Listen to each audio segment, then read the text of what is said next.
Hey guys, let's get more news about Dallas Cowboys, but first, don't forget to subscribe and leave your like.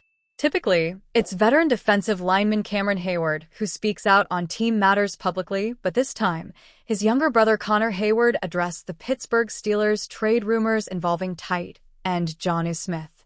And he didn't hold back.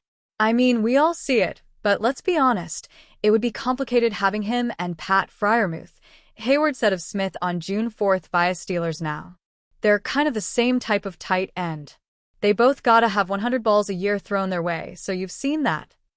We all have produced me, Darnell, Washington, and Pat, Hayward added. So, if that was to happen, we'd welcome it. At the same time, we know Pat's our guy right now. Translation: this tight end room does not need or want Smith to join it. Our offense is going to go through Freiermuth, DK Metcalf, Calvin Austin, and our running backs, Hayward continued, making his opinion clear.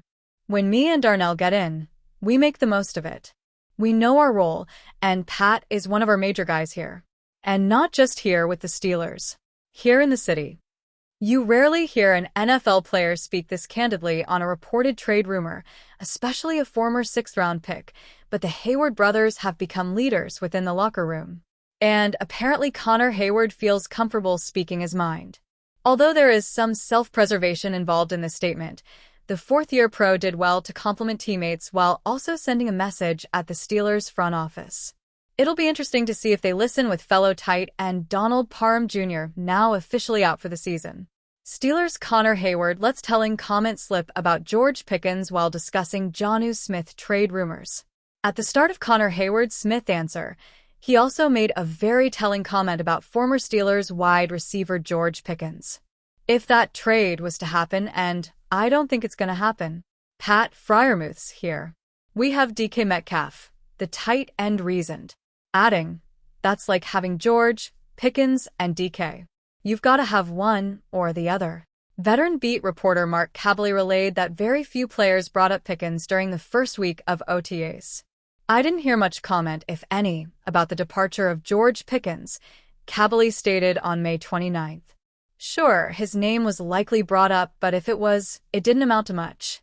Honestly, I don't think many care if he was traded or not. That Hayward quote seems to jive with Kabley's observation. Not only does Hayward give the impression that he did not care that Pickens was traded, but it almost sounds like he's backing the Steelers' decision as the right thing to do. Which shows he's not willing to go to bat for Pickens like he just did for Freiermuth. To reiterate, he said, that's like having George, Pickens, and DK. You've got to have one or the other. And he said this when it is common knowledge that most NFL teams have two high-caliber wide receivers on their roster. Darnell Washington has stood out at Steelers OTAs. The odd part about this Jonnu Smith rumor is that Washington has earned early recognition at OTAs, not to mention the Freiermuth role that Hayward detailed. During the same post on May 29th, Kabley talked about what he's seen from Washington at OTAs. Advertisement. Don't always believe what's on Twitter, the veteran reporter wrote, shooting down Steelers trade rumors for Smith. It was reported that the Steelers are interested in Miami tight and Jonnu Smith via trade, he continued. Omar has said on multiple occasions that he can't believe the amount of fake news out there. I may have to file that Smith interest under that category, even though the connections with offensive coordinator Arthur Smith, who coached Smith at Tennessee and Atlanta and is a big fan of his play, bring some believability to it all. Forget that the Steelers already have a legitimate TE1 in Freiermuth, but the way Darnell Washington has asserted himself in the passing game through 3 off-season practices can't be dismissed, Kabley noted. Washington looks quick, fluid, and can I say speedy for a 6'8", 300-pound tight end? Washington lumbered his way through his first 2 years, but he looks like a guy who got some magic elixir applied to his bum knee. He could be a guy who stood out to me the first week, he concluded at the time. If the Steelers do trade for Smith, it'll certainly surprise a lot of people in and around the Pittsburgh organization.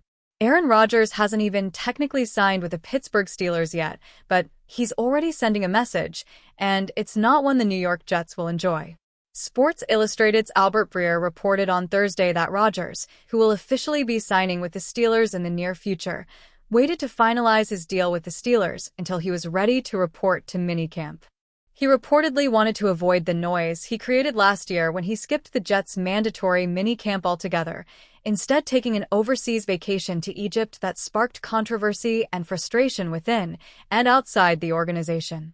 It may seem insignificant, but it suggests a bigger truth, that Rodgers already seems far more invested in his fresh start than he ever was with the Jets in 2024.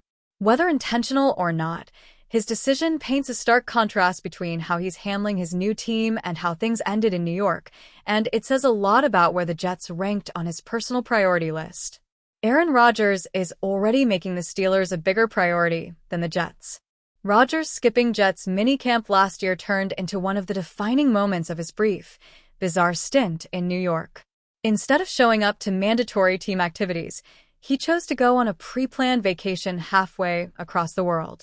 Rodgers later defended the trip, calling it life-changing, and insisting it had been scheduled long before minicamp was on his radar. But inside the building and across the fan base, the optics told a different story, even if the Jets insisted it wasn't a big deal. Now compare that to what's happening in Pittsburgh. As Breer reported, the Steelers waited patiently while Rodgers took care of personal matters this offseason. But as soon as he was ready to go, he timed his signing to align with the start of mandatory minicamp. This wasn't accidental. Breer noted that Rodgers wanted to avoid the noise that surrounded his Jets' absence last year, and he's clearly going out of his way to correct that narrative now. Whether that's because he feels reinvigorated in Pittsburgh or simply wants to start fresh, it's hard to ignore the contrast. Whatever Rodgers says publicly, his actions suggest the Jets were never his priority. In his defense, Rodgers did fight hard to return from his Achilles injury in 2023, and his desire to suit up for the Jets late in the season, even when the team was out of playoff contention, showed a real commitment to his teammates.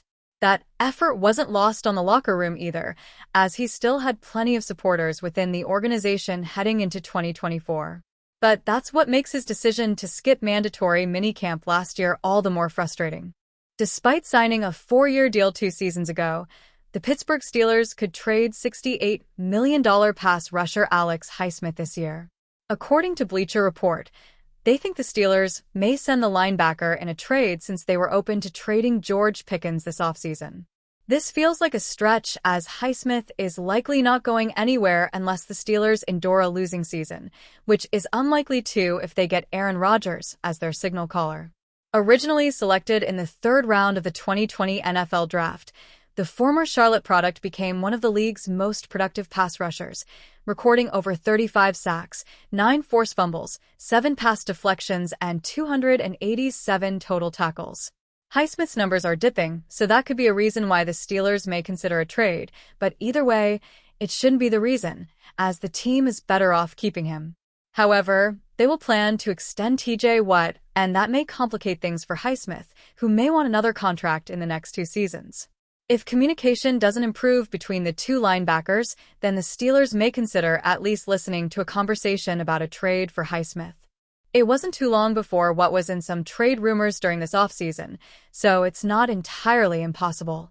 What one must keep in mind is that the 2 new edge rushers, Nick Herbig and 2025 draft pick Jack Sawyer, who seems promising for the unit. There may be competition in the defensive room soon, and if that happens, a trade might make sense to net some draft capital once the Steelers have to find another quarterback yet again to embrace the rebuild. If the Steelers trade Highsmith, these 3 teams could offer the best deals. It's hard to believe the Carolina Panthers will be done making moves to improve their defense. After repairing their offense for the past 2 off-seasons, the team is in the best position, even though they're nowhere near postseason contenders. However, this doesn't mean they stop from improving those chances. The Panthers released Jadeveon Clowney this offseason, so they need a capable replacement to fit the billing alongside Josie Jewell, who didn't have that much of an explosive year. While they signed Tershawn Wharton to strengthen the defensive line, they need to fill the gap in the pass rushing unit. Derek Brown is returning, and this means they must raise the intensity in this defensive room.